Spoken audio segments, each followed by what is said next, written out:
Pemirsa, untuk membahas kasus sadis yang terjadi di Bekasi, sudah bergabung bersama kami kriminolog Adrianus Meliala. Selamat sore Pak Adrianus, apa kabar? Baik, kabar baik. Terima kasih diundang, Mbak. Baik, Pak Adrianus, apa analisa Anda melihat kasus pembunuhan ini di mana dua jasad korban, keduanya adalah wanita, dibunuh kemudian jasadnya dicor di halaman terduga pelaku? Saya kira ini adalah yang kita sebut sebagai efficient murder ya, pembunuhan yang efisien ini, di mana pelakunya itu tidak perlu membawa korbannya jauh dari tempat pembunuhan dilakukan, yang mana lalu berisiko untuk kemudian orang lain tahu, tapi kemudian dia memilih melakukan di lokasi rumah. Jadi saya memang sudah berasumsi bahwa pembunuhan dilakukan di dalam rumah, sehingga kemudian lalu dengan dilobangi, dicor, sehingga yang bersangkutan tidak perlu membawa jenazah keluar rumah. Dan yang juga dapat dipastikan adalah bahwa kekerasan yang terjadi adalah kekerasan yang bernuansa domestik. Dengan kata lain dilakukan oleh orang yang diperkirakan juga adalah bagian dari korban. Dengan kata lain mungkin tinggal atau pernah tinggal di rumah tersebut. Itu yang pertama. Yang kedua, kemudian korbannya juga adalah korban yang merupakan penghuni dari rumah tersebut. Jadi dengan kata lain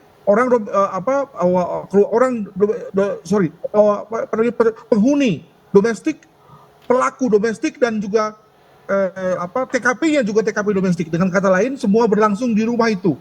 Nah, itulah yang kemudian menjadi dasar saya menyebut ini menjadi semacam efficient murder. Demikian. Baik, Pak Adrianus, kalau melihat model pembunuhan dalam kasus ini, apakah pembunuhan ini dapat dikatakan kira-kira pembunuhan yang terencana atau spontan? Saya kira pasti terencana ya. Kenapa? Karena bayangkan kalau memang ini adalah pembunuhan antar orang-orang yang kita sebut sebagai intimate murder, orang-orang yang intim, korban dikenal oleh pelaku juga mengenal korban, dan bahkan kemungkinan juga berada dalam satu rumah semuanya, maka tentu pasti ada satu prakondisi, pasti ada satu latar belakang, dan itu kemudian bisa dianggap sebagai satu perencanaan. Nah, apalagi kemudian ketika kita misalnya mengetahui setelah penyelidikan polisi, tentu saja ketika kita mengetahui bahwa pengecoran, demikian juga lubang untuk cornya itu juga sudah dipersiapkan, paling tidak sudah dipikirkan oleh pelaku jauh-jauh hari. Dengan kata lain, maka unsur perencanaan, unsur melakukan sesuatu yang terkait dengan hasil akhir juga sudah terpenuhi dalam kasus ini. Begitu.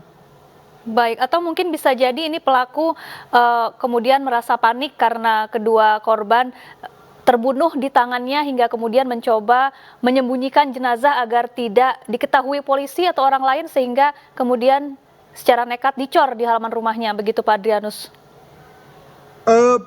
Sebetulnya kalau kita bicara mengenai orang yang panik, maka ada dua kemungkinannya, yakni flight or fight ya, lari atau menghadapinya. Nah, artinya kalau dalam hal ini seperti yang tadi Mbak katakan, dia panik, maka ada kemungkinan dia lari. Ya, dia menjauhi, dan itu lalu makin menjadikan orang curiga, orang suspicious bahwa dia pelakunya. Maka kemungkinan dia memilih fight, dia memilih menghadapinya. Dengan kata lain, dia tekan rasa paniknya, dan dia hadapi situasi itu dengan cara dia lalu gali lubang dan kemudian dia cor. Jadi dia pilih fight ya, bukan daripada flight, sebagai satu bentuk pilihan dalam rangka menghadapi kepanikannya. Begitu. Kami juga telah terhubung dengan Ketua RT setempat di TKP pembunuhan, ada Pak Purwo Darwanto. Selamat sore Pak Purwo Darwanto. Selamat sore Ibu.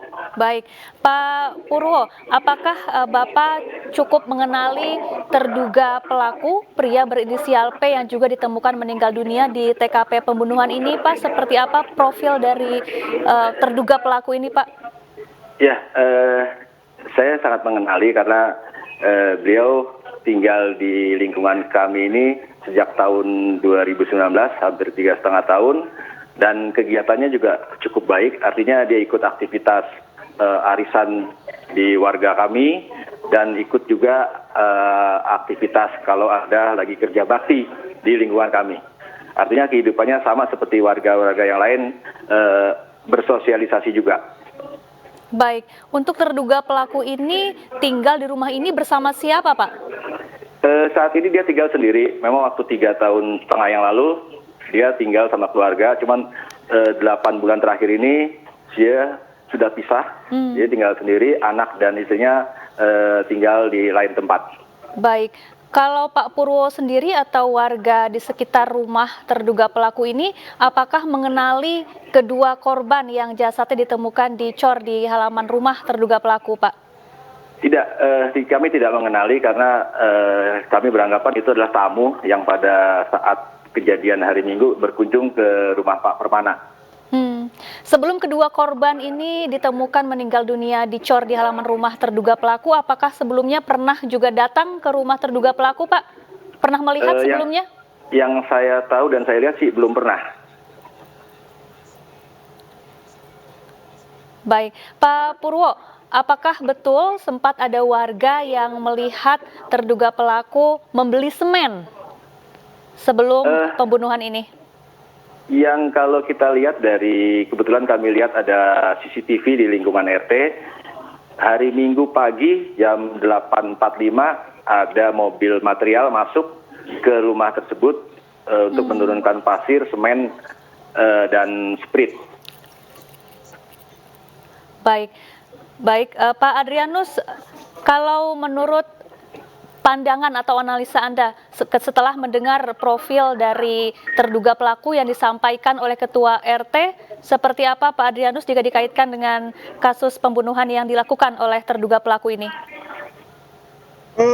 Kalau memang benar yang dikatakan oleh Pak RT bahwa kedua orang ini memang kedua orang korban bukanlah warga setempat, bukanlah orang yang tinggal di rumah itu, maka tentu saya harus menarik ucapan saya bahwa terjadi yang kita sebut sebagai kejahatan domestik. Ya, kenapa? Karena kejahatan domestik itu umumnya terjadi antar pelaku yang sama-sama domestik atau mengambil lokasi domestik. Nah ini kan cuma mengambil lokasi, sementara yang menjadi korban kelihatannya bukan keluarga, begitu ya. Nah, tentu lalu kita bertanya siapa dia yang datang ke rumah seseorang yang hanya tinggal sendirian, di mana keluarganya tidak ada.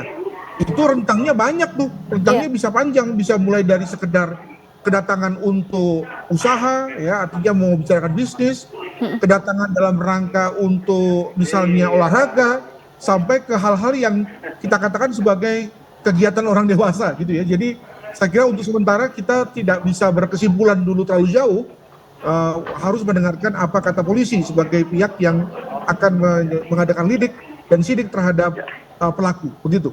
Baik, Pak Purwo, apakah sebelum kasus pembunuhan ini terkuak sempat melihat ada beberapa tamu yang sering datang mengunjungi rumah terduga pelaku, Pak?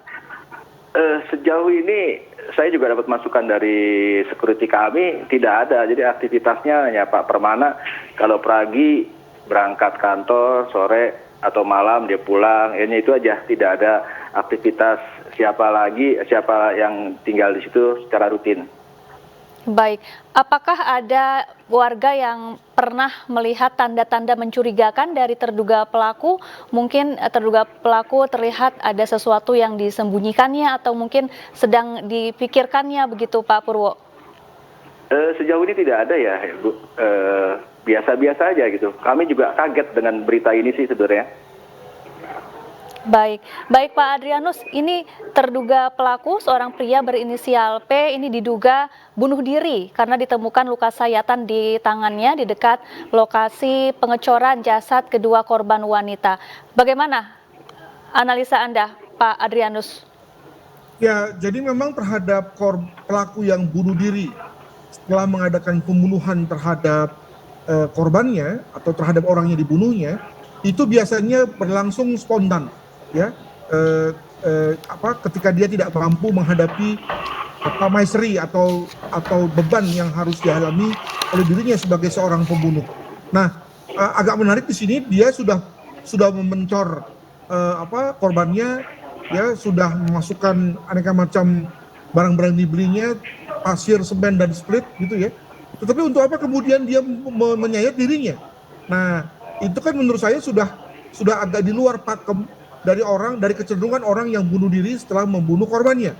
Nah, maka saya dalam hal ini untuk sementara, Mbak, tidak terlalu percaya atau belum terlalu percaya bahwa korban membunuh dirinya sendiri.